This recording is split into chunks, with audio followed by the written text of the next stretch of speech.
off, Part 91 can go take off in 0, 0 visibility. Well, if the big boys don't even do it, why in the heck would I go do it?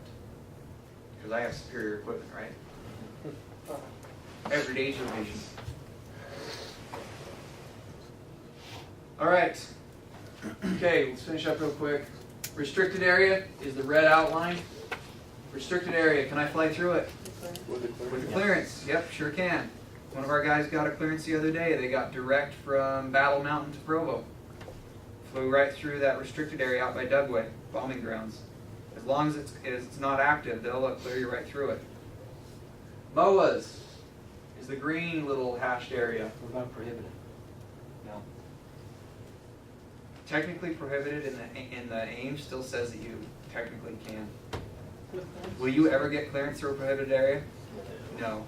But technically, according to the AIM, it says you can, but you will not. If it's prohibited, don't even get close to it.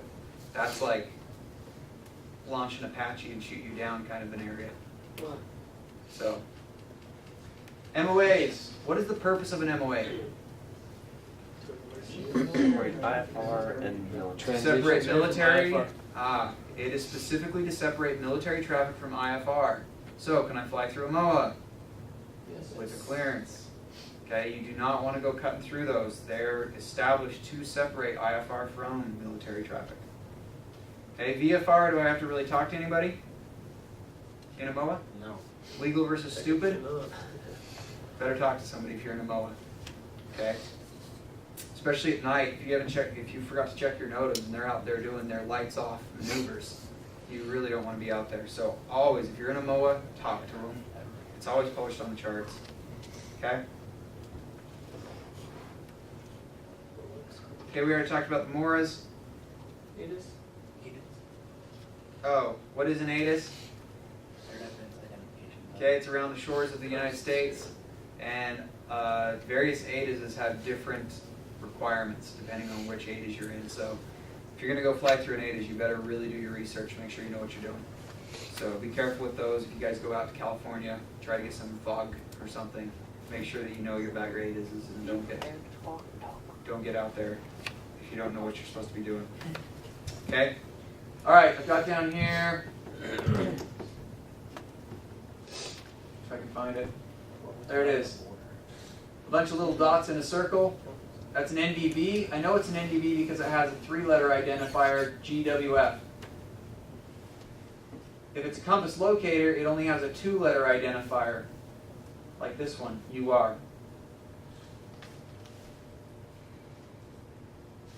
Compass locator is an NDB that's associated with an approach.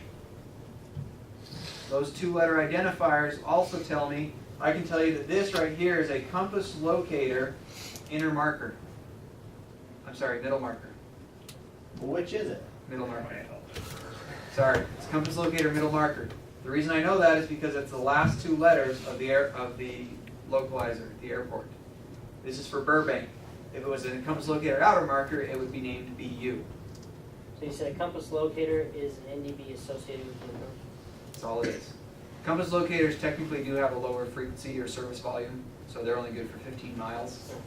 But that's the difference between them. But 2 letters versus 3 letters. Okay, I got localizer feathers hanging out here. Here's a localizer feather, just kind of hanging out, doing nothing. Here's a localizer feather over here, but the frequency is given to me. Why does this one have a frequency and this one doesn't? It's because this one identifies an intersection out here. It has an Enroute function. So I'm going to get the frequency for it with a box around it because it has an Enroute function, part of the Enroute chart.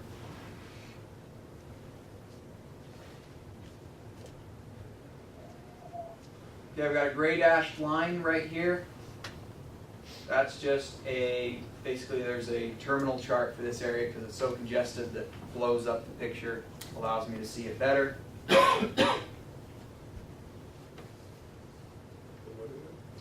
chart for that area. Oh, Terminal chart.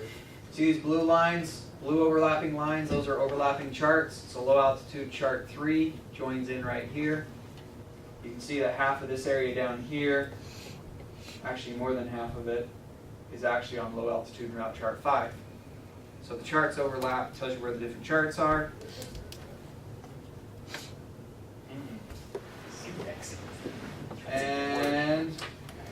my ARTC frequency changeover. Looks like a little railroad track. Oh, there it is. Here's my little railroad track symbol. That's the division between Oakland Center and Los Angeles Center. That's when I can be expected to be switched over. Last one. This is why we love Jefferson. Zigdexing. You can just take that and go, all right, San Francisco. There I am.